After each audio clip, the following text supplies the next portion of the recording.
Qual a maior bobagem que já ouviu de um gringo? Eu fazia faculdade nos Estados Unidos, e estava numa festa, de papo com uma menina linda. Papo legal. Aí do nada ela perguntou como eram as casas na árvore no Brasil. Não entendi no começo, depois achei que era piada, mas ela realmente estava falando sério. Ela achava que o Brasil era uma grande floresta amazônica onde a população morava em casa de árvores. Eu não podia perder a oportunidade e confirmei.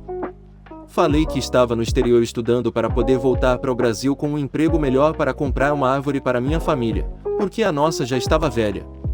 Ela acreditou e eu morri um pouco por dentro. Gringos realmente têm essa impressão do Brasil. Uma vez no Japão, testemunhei uma conversa entre meu tio e um colega de trabalho, onde o japonês perguntou para o meu tio como ele veio para o Japão. Meu tio estranhou, mas respondeu que veio de avião. Então o japonês continuou e perguntou: "Mas como você foi para o aeroporto?" Meu tio respondeu que foi de carro e, meio surpreso, o japonês perguntou: "Mas tem estrada no Brasil?" Muitos estrangeiros realmente acreditam que vivemos em tribos isoladas no meio da Amazônia, jogando futebol o dia inteiro ao som de samba e nossos únicos meios de locomoção são canoas e cipó. Há um bom tempo atrás, um gringo me perguntou como fazia aqui no Brasil para os macacos não roerem os fios da internet. Não sei até hoje se ele estava sendo xenofóbico/racista ou se era só ignorância mesmo. É porque se o macaco rói o fio ele acaba caindo dentro da internet, aí ele vira um NFT. Canadá, 2019. Eu digo que sou do Brasil para uma pessoa em alguma loja, ou foi na faculdade, não me lembro agora. A pessoa me responde: "Ah, eu conheço um brasileiro também, o nome dele é fulano de tal, você conhece ele?" Eu respondo, educadamente: "Hahaha não. O Brasil tem uma população enorme, como que eu conheceria?" Teve outra, também relacionado à população, em 2009 ou 2010, estudantes europeus de vários países enquanto eu fazia intercâmbio em Milão me perguntaram: "Ah, você é do Rio de Janeiro? E o que está achando da experiência de morar numa cidade grande como Milão?" Eu respondi, rindo: "Grande. Mas o Rio é muito maior que Milão." O mesmo aconteceu no Canadá, umas 2 vezes, desde que vim morar aqui em 2019. Alunos do curso que eu estava fazendo, que nunca nem saíram do Canadá e mal saíram da província que estávamos, estavam comentando como era diferente morar em uma cidade grande como Ottawa e perguntaram o que eu achava de morar numa cidade assim. E eu rindo, respondi: "Gente, Ottawa é bem pequena. Rio de Janeiro é maior que Toronto, para vocês terem noção." Eu trabalhei numa empresa que o CEO era da Estônia. Ele adorava falar que a Estônia era grande.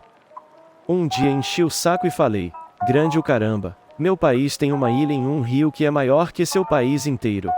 Eu tava errado, claro, mas por pouco. Pelo que me lembro, a ilha de Marajó tem 80% da área da Estônia. Eu morava na Holanda, a trabalho, e estavam eu com o colega de trabalho e a esposa dele, e eles estavam me levando para almoçar no fim de semana. Daí tava no carro, a mulher olha para mim e fala assim: "Tá vendo aquele carro branco? Quando a gente tá doente, nós ligamos e eles vêm nos buscar, nos colocam nesse carro branco e nos levam para o hospital." Eu ri e respondi: "Fascinante, lá no Brasil a gente também tem ambulância." Numa situação dessas, eu ia inventar cada mentira absurda para ver até que ponto esse povo acredita, tipo, aqui no Brasil a gente costuma chamar o curandeiro até a nossa casa, ou algo assim. Tiveram 2 situações que me lembro muito bem, uma um pouco mais inocente, mas ainda absurda, e a outra simplesmente absurda. Traduzindo tudo o que aconteceu, a primeira situação foi assim: no Discord de um jogo que eu jogava, um membro me pergunta: "Como você joga aí do Brasil? Tem internet?" Respondi: "Sim, né? Do contrário, como que eu estaria online contigo?" O gringo então finaliza: "Ah, eu achava que vocês usavam outra coisa, mas faz sentido o que você falou." A segunda situação foi num Discord de anime. O gringo pergunta: "Onde na América você gostaria de morar?" Eu respondo: "Eu já moro na América do Sul, sou brasileiro, lembra?" O gringo continua: "Você me entendeu? Eu digo nos Estados Unidos da América. Você aprendeu inglês para vir para cá, não é?" Eu respondo: "Não, aprendi porque é uma língua cômoda de saber. Entre ir para os Estados Unidos e ficar no Brasil, fico no Brasil mesmo." E o gringo finaliza: "Você fala isso, mas se eu oferecer, duvido que você recuse. Somos o país mais poderoso do mundo. Podemos invadir o Brasil se a gente quisesse." Eu nunca queria morar nos Estados Unidos e em janeiro, após minha primeira viagem para fora, só confirmei, muita gente doente, péssimos hábitos alimentares sem nenhum recurso público de saúde, comida e tratamento de qualidade caríssimos, muitas pessoas idosas trabalhando até o fim da vida para sobreviverem, imigrantes em condições lastimáveis, e olha que fiquei em um lugar em que as pessoas no geral têm vida muito boa, que é Houston no Texas, mas a desigualdade tá lá estralando. Uma vez uma turista insistiu comigo que no Brasil só se fala português em grandes centros urbanos como Rio e São Paulo, e nas outras cidades se fala mais o espanhol. Ela dizia que sabia isso porque ela já viajou para cá e viu em primeira mão. Só consigo imaginar isso se ela foi só para cidades fronteiriças. Mas de qualquer jeito, turista querendo saber mais que os nativos sempre é cômico. Em uma aula de pós-graduação em política econômica, uma mina, se referindo à Amazônia, questionou a turma e o professor, perguntando: até quando vamos deixar os brasileiros fazerem o que quiserem com ela? E o que mais tem é brasileiro que apoia esse discurso. Óbvio que desmatamento desenfreado é errado, mas querer fazer o Brasil de trouxa e de mascote do mundo sem pagar um valor justo é bem cômico. Na Europa, em meados de 2009, eu estava com um grupo de amigas brazucas em uma festa em Milão. Chegaram carinhas italianos tentando puxar papo. Perguntam da onde você é, alguma delas cai na burrice de falar que é do Brasil. Um segundo depois o cara já está tentando beijá-la, agarrando sua cintura forçadamente. Afinal, se você é brasileira em Milão, só pode ser puta, não é mesmo?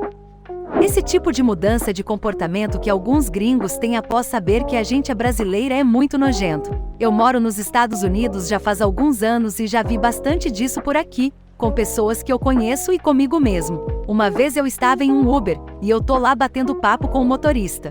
Tudo normal até o cara perguntar de onde eu era por causa do sotaque. Falei que era brasileira e do nada ele começa a dizer que já tinha pegado umas brasileiras e que mulher brasileira é gostosa demais e tal e tal. E eu morrendo de medo lá, sozinha no carro do cara. Fiquei calada o resto da viagem. Já ouvi que não existe branco no Brasil. Um gringo discutiu comigo como se eu não soubesse o que está escrito no meu passaporte. Eu até perguntei se ele nunca tinha visto as modelos brasileiras, mas ele não calou a boca. É porque aqui no Brasil a gente também tem uma ideia diferente de raça. Geralmente olhamos só para o fenótipo da pessoa, mas lá fora não é assim. Levam em conta a árvore genealógica quase toda e só de ser da América Latina, tu já é visto como mestiço. Não é o pior absurdo, mas me deixa muito brava toda vez que eu vejo eles declarando o quanto o inglês é difícil. Coitadinhos deles que a língua tem homônimas perfeitas e homônimas sonoras e só por causa disso, com alguns trava-línguas, se tornou a língua mais difícil deste mundo. Ontem mesmo vi um post no Reddit falando sobre isso e tive muito prazer de saborear o pessoal estraçalhando o autor, falando que inglês é mega fácil, e falando para ele ir aprender alemão, francês, português ou chinês, etc. É muito egocentrismo, cara. Pior que acho o português mais fácil de aprender justamente porque tem mais regras. O inglês é uma língua super mal feita, uma bagunça que tem mais exceção que regra, e você tem que simplesmente saber as exceções todas para não falar errado, em vez de só seguir regras. Já me disseram que eu não tinha cara de brasileira, porque sou muito branca. Já fui 3 vezes para a Alemanha e se eu ganhasse R$1 para cada vez que isso aconteceu comigo, eu já estaria milionária e nem teria voltado pro Brasil, hahaha. Tenho muitas histórias de todas as vezes, mas acho que em cada uma teve um acontecimento mais específico desse mesmo fenômeno. Minha melhor amiga é de lá, e a primeira vez que fui, cheguei uns dias antes do aniversário dela. Na comemoração, conheci uma boa parte da família e amigos dela pela primeira vez. Quase ninguém acreditou de primeira que eu era a amiga brasileira, e alguns ficaram uns bons minutos convencidos de que ela tinha simplesmente pedido ou pago ou combinado com alguém para fingir que era, falar inglês ao invés de alemão e enganar eles. E só acreditaram em mim depois que eu mostrei meu passaporte, que passou na mão de cada um para ser conferido. Na segunda vez que fui, na hora de passar pelo controle de passaporte na entrada, entreguei o meu, a moça olhou para ele, olhou para minha cara e falou: "Tem certeza?" O tom era claramente de brincadeira, então eu não cheguei a me assustar, mas gente, o trabalho da moça é literalmente olhar passaportes, não deve ser assim algo tão surpreendente ver uma brasileira ou latino-americana branca, loira e dos olhos claros. Da última vez, fui pela empresa aérea Lufthansa, e por ser uma companhia alemã, todos, ou a maioria, dos comissários falam alemão. E eu percebi que quando eles falavam com a maioria dos outros passageiros, eles já começavam as frases falando em inglês, Mas comigo e alguns outros, sempre começavam em alemão, como se não existisse uma possibilidade da gente não falar o idioma. E o pior é que eu não sou nenhuma princesa nórdica, não. Sou branca ok, loira ok, olho claro ok, mas nada normal nem no Brasil nem fora dele. Não tenho família tipicamente europeia, nem sobrenome descendente, nem nada do tipo, foi só um engasgo de genética mesmo. Mas é incrível como eles realmente acham que no Brasil não tem gente branca.